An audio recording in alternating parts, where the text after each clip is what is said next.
Welcome to Cashcraft 818, where we gather to grow, whether growth by revenue or by knowledge. At the end of the day, we want to grow. The opposite of growth is not stagnancy, it's decrease. And decrease is a process of death. So growth is vital to avoid death, whether biological or intellectual, get it, or financial. Death is a decrease. Death is deterioration, like is decay. So we must avoid death by growth. We must seek growth in all dimensions of our lives. Okay.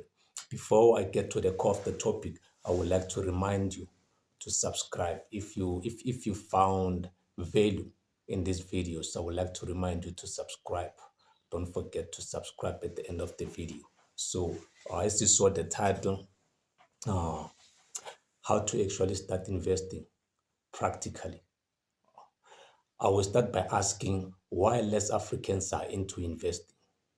Again, it's an important question. Why less Africans are into investing? First of all, one of my desires is to see more Africans investing. That's one of my goals, one of my desires. You get it? To get more Africans to participate in the stock market. But why are they less participating? That's another question. Why are they less participating? That led me to three answers, which is lack of information, misinformed or misinformation, and misconception. Those three. I'm not saying they're the only, but I was led to these three. When I was thinking about the answer to this question, I was led to these three: lack of information, misinformation, and misconception. You get it? So first of all, let's say lack of information. How? It was never taught in schools. Investing was never taught in schools for various reasons.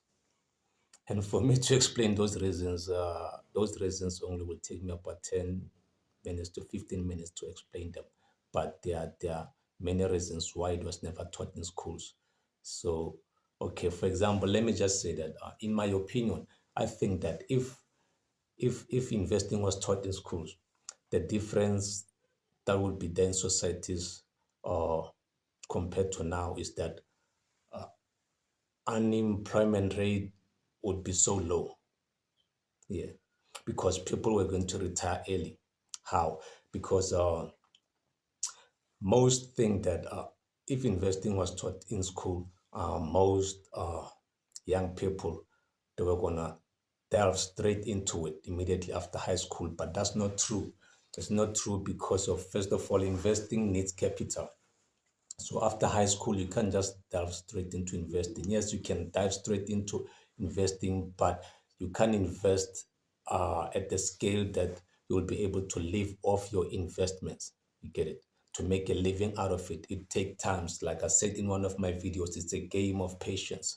So it was going to be a good thing if investing was taught in schools because of after high school, young people were going to look for a job or continue with their studies. And when they start working, when they start getting income from their businesses, they were going to invest for some years, and they were going to retire early, around the age of 30 or 32.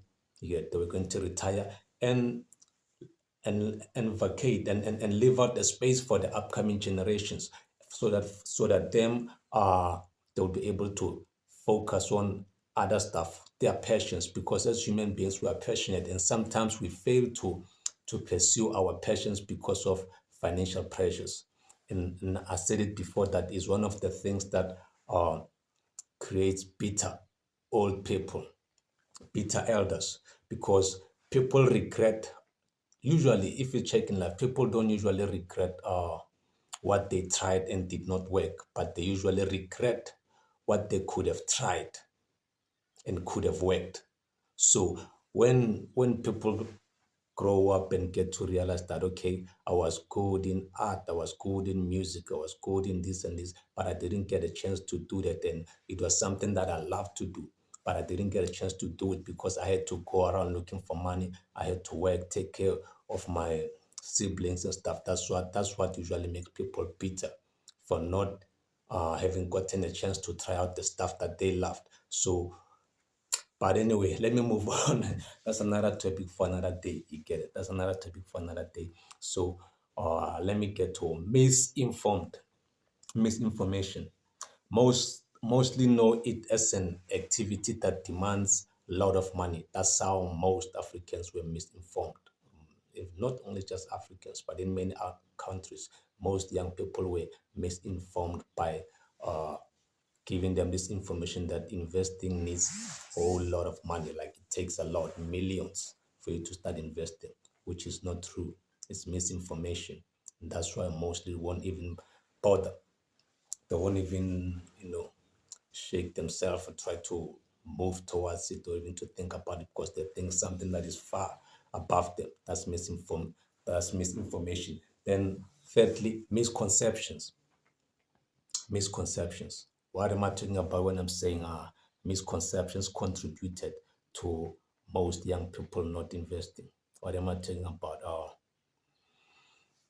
The risks yeah, of investing, they are highly exaggerated in many communities, seriously exaggerated, as if like you can lose your life from investing. But we live day to day to activities that are more riskier than investing day to day. I'll give you an example. If you show up or I show up to my family, friends, or my loved ones with a 350,000 car and said, look, I just bought this for cash, they're going to celebrate. Yeah, you'll be celebrated. Yeah, you'll be seriously celebrated. You'll be given hugs and kisses, like for achieving such a goal. But if you show up with the 50,000 rands and say, here's money, I want to invest in the stock market, that's when you'll get to know how deeply the misconceptions have rooted themselves. You say, here's 50,000 I want to invest. The first thing you say, be careful. Those stuff are risky. It's very risky. You can lose your money overnight, which is not true. Which is not true. Even during COVID-19 coronavirus lockdown, people did not lose their money overnight. In fact, most of them recovered. The stock market just went down. Like imagine such an incident, such a time where everything was locked, no business was moving, but still people could not lose their money overnight through investing. So the misconceptions of your money can be lost overnight and it's very risky and stuff is one of the contribution to young people not investing, especially in Africa. But those risks they are not as exaggerated as they are because if you do your studies deeply about stock market and investing, you realize that JSE, for example, is not the only stock exchange, but most stock exchange platforms. I'm just making an example with JSE, Johannesburg Stock Exchange, is they strictly regulate the operations of buying and selling of shares. They strictly regulate them. So for the safety of the investors, they regulate the market for your safety. You get it? And yet you are made to believe that it's very risky, but you don't know how strict they are just to keep your money safe. You get it? A lot is required from a company to be listed on Johannesburg Stock Exchange. A lot is required just for it to be listed. Even after being listed by the JSE, for your safety, a lot is still required. You get it? You'll find stuff like JSE will require financial report.